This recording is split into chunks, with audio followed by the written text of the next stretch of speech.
This next set of videos will cover absolute value questions. I don't necessarily love absolute value questions. That is not because they're any harder than any other type of question on the GMAT, but they can be harder to anticipate than some of the other question types. In other words, there is no single approach that I find myself using and applying for every single absolute value question. Sometimes I find myself doing them algebraically, and algebra is usually my preference because when I'm doing things with algebra, I am doing them on paper, and therefore I am proving the answer to myself. The answer I come up with should exactly match whatever the right answer choice is.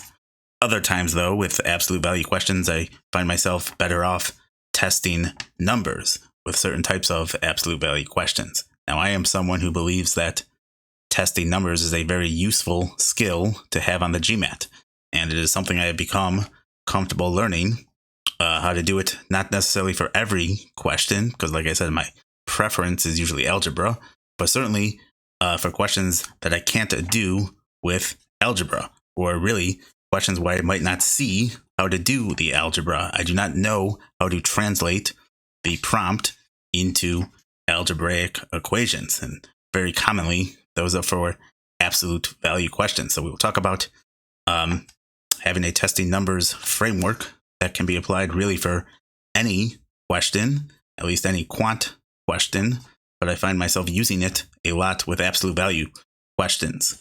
Now, lastly, sometimes with absolute value questions, you really just need to think about them.